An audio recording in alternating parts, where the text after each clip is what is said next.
емес. Папа не разрешает. Это такая. Бізде отбасылық традиция десек те болады.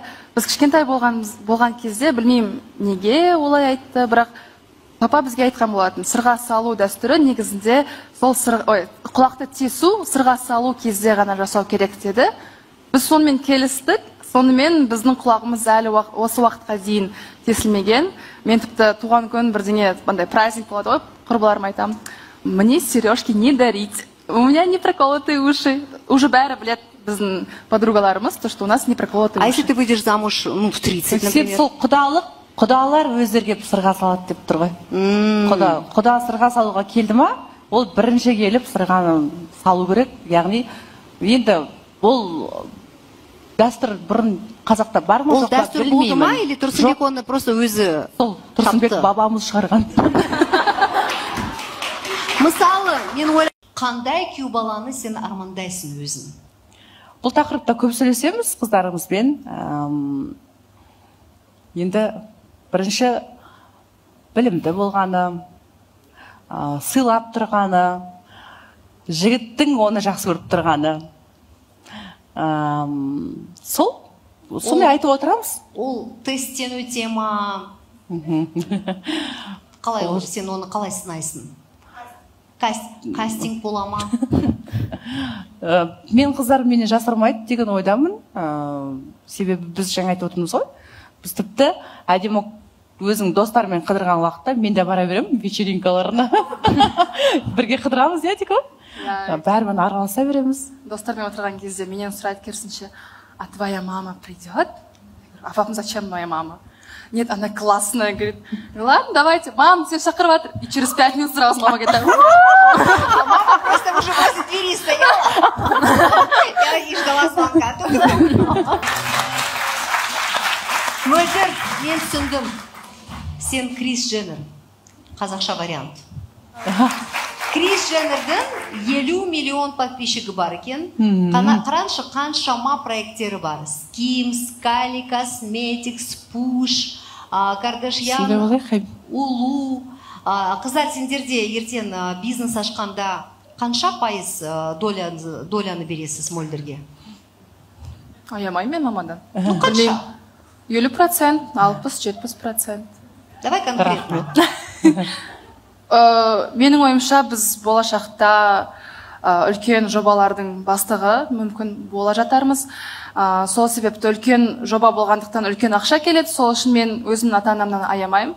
70% спокойно бере аламын. 70% мама мен папаға, иә? Олар бөліп алады. Өзара бөліп алады ғой. Өздері бөліп алады. Жарайды. Айым сен ше? Ну, я хотела бы обеспечить семью тоже мамалардың и өзімнің.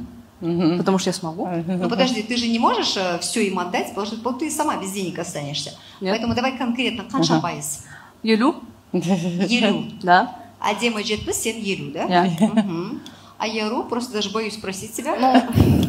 Нет, я 55 дам маме, остальное мне. Ну, потому что все-таки мне нужны свои деньги. И вы сейчас можете сказать то, что у тебя будет муж, и то, что он будет тебя обеспечивать. Но я должна иметь свои деньги. Мои деньги — это мои деньги, а его деньги — это наши деньги. И чтобы вот мама все-таки нам помогала, ну, до сих пор помогает, и я ей свои деньги тоже ей дам. Так что я не буду стесняться. Күйеуіңдікін бермейсің? Нет, Күйеуіңдікін бермейсің? туысымдікін беремін. Жалпы, Мөлдір, сен пенсияңды уайымдама. Байын деп тұрмын қатты. Да, сен вообще без проект, да, еще ұлдарым бар. Олар біреу министр болады, біреу әкім болады, я. 3 қызын осындай күшті керемет проекттерді жасайды. Мөлдір, қалай ойлайсың? 21 жаста күйеуге шығуға бола ма? Ерте екен. Енді махаббат деген дүние бар ғой. Ешнәрсеге қарамайсың, жағдайға қарамайсың. Қап-қара деп отырсыз ғой енді. Біз үшін аппақ болып көрінді сол кезде. Я тоже думала, что Тұрсынбек аппақ, но что-то по фото не скажешь, конечно. Сөйтіп 20 жасында тұрмысқа шығыппын. Енді жастарға асықпаңдар деп айтқым келеді. Қазір мысалы әдемі айтса, күйеуге шығамын деп жібересің ба?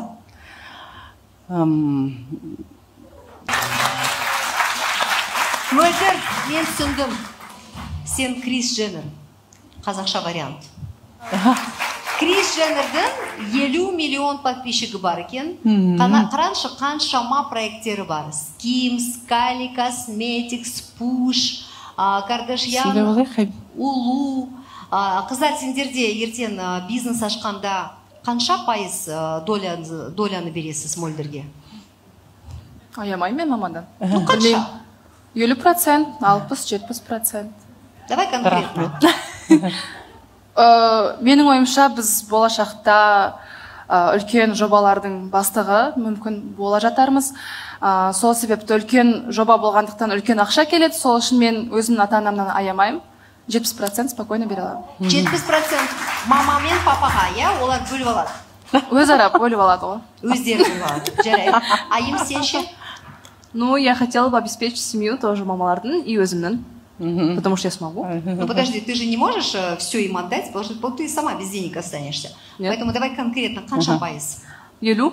50. Да. Әдемі 70, сен 50, да? Yeah.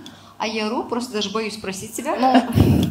Нет, я 55 дам маме, остальное мне. Ну, потому что все-таки мне нужны свои деньги. И вы сейчас можете сказать то, что у тебя будет муж, и то, что он будет тебя обеспечивать. Но я должна иметь свои деньги. Мои деньги – это мои деньги, а его деньги – это наши деньги. И чтобы вот мама все-таки нам помогала, ну, до сих пор помогает, и я ей свои деньги тоже ей дам. Так что я не буду стесняться. Күйеуіңдікін бермейсің. Күйеуіңдікін Я бермейсің. туысымдыкін беремін. Жалпы, Мөлдір, сен пенсияңды уайымдама. Байын деп тұрмын Да, қатты. сен вообще без проект, да, еще ұлдарым бар. Олар біреу министр болады, біреу әкім болады. 3 қызын осындай күшті керемет проекттерді жасайды.